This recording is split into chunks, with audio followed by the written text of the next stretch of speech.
Hey everyone, what's going on? Gumsy here, and today I'm going to be showing you guys the basics of a program called Maxon Cinema 4D R12. I've searched on YouTube for this video and I haven't found anything that's really good of explaining kind of what the program is. In fact, I haven't found really any videos to explain it for beginners. So I'm going to make a video really quick and show you guys the basics of Cinema 4D R12. Now, I'm not going to tell you guys how to get this program for free. You can purchase it if you want to. You can search YouTube videos and get it for free, but I'm not going to make a video for that or tell how to do it because it is illegal to do so.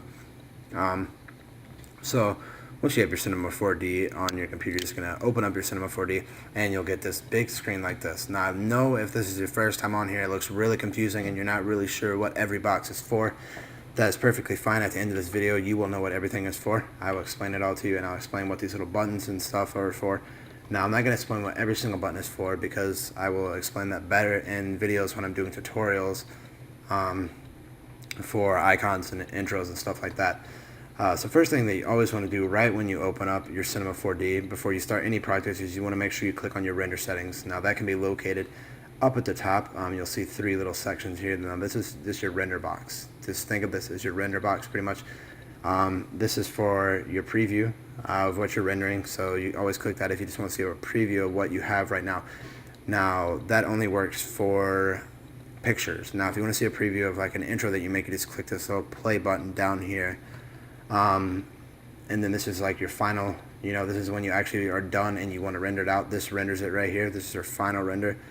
And this third tab is your render settings. Now, a lot of people don't know the render settings, so I'm going to show you guys the best render settings for uploading pictures and intros.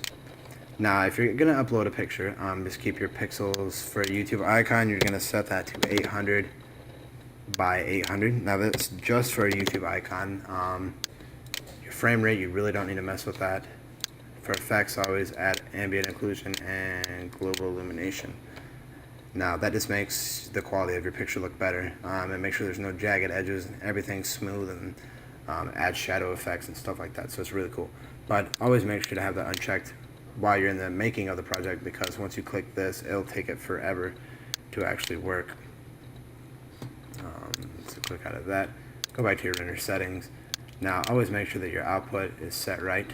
General, that's usually always at full render. When you go to save, always make sure you save an image as JPEG. And then just click this little button over here and you can save it to wherever you really want to on your computer. Yeah, and then once you are going to save for a picture, just make sure you, like I said, click Effect and pull out your ambient occlusion, global illumination, make sure that they are check marked. Now, as far as it goes for an intro, you want to make sure that you have your width set to 1280 by 720. And the reason why is that is the default for a widescreen video. See, as you can see right there, HD TV 16 by 9. That means there's not going to be any black bars on the sides of your intro or the little project that you made. You don't want ambient occlusion or global illumination checked for an intro, as it would take probably 24 or so hours to actually render it out completely. Also, for the pictures and for the intros, always make sure you click anti-aliasing and click on the first bar and just put best, and then you're pretty much done with everything else. You really don't need to mess with it. And that is just your render settings. Now, if you're confused there, you can rewind it and slow it down, and there you go. So let me go ahead and explain to you guys what all this pretty much is, because I know, like I said, this probably looks very confusing, as it did for me when I first started on Cinema 4D. I was kind of confused of everything, and YouTube became my best friend, and as in like making GFX and stuff, for helping me with stuff like this.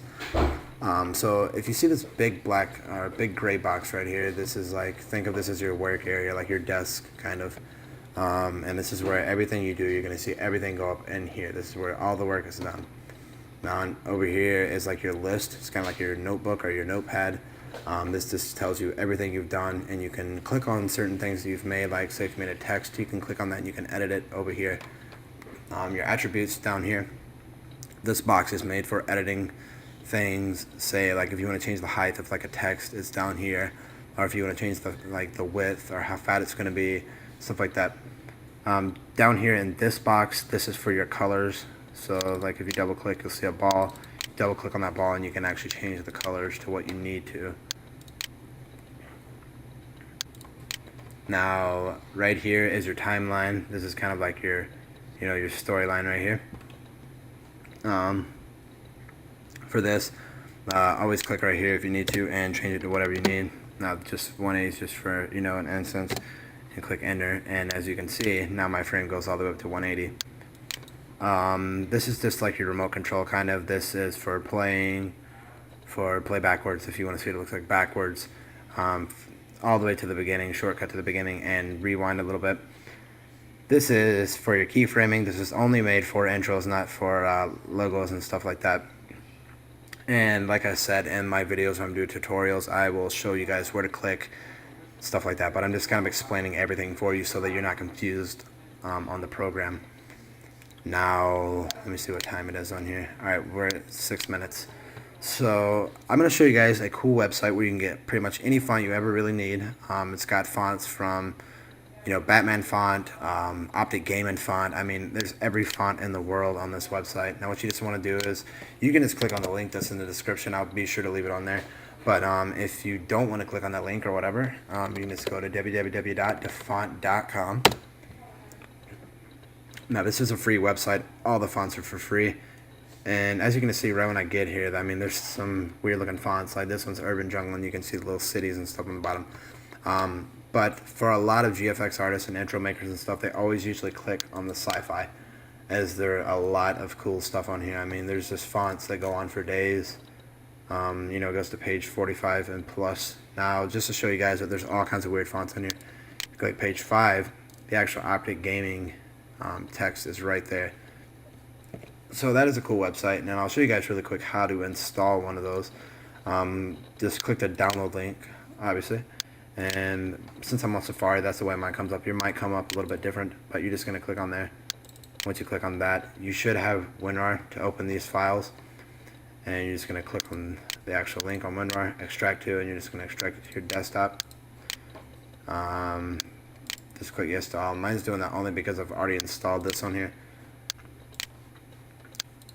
And once you click that off, you'll see that you've got your thing here. Now to install the font actually into your list of fonts, and if you guys are wondering, that's my dad and that's my little nephew. That's who that is. I'm just going to click start, and you're going to go to my computer. Now this is if you're on XP or Vista. For Windows 7, I'll show you guys how to do that also. Now you're just going to click on your local disk, Windows, and fonts. Now you're just going to drag this over. You're going to drag the actual font into there. And the reason why I'm saying that, like I said, is because I've already installed this before. Just to show you guys, the font is right.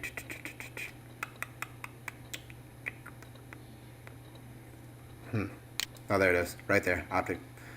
Alright, and I just did that earlier.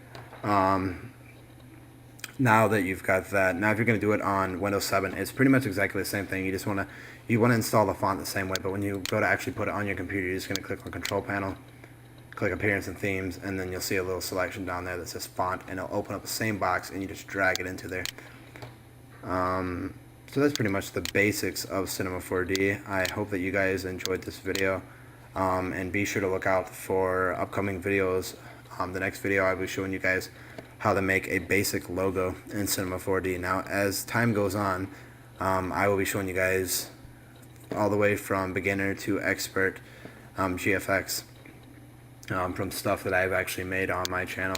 If I go to my YouTube channel really quick,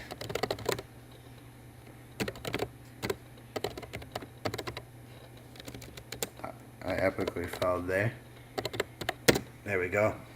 And as time goes on, I will show you guys pretty much how to make stuff like this up to cooler stuff.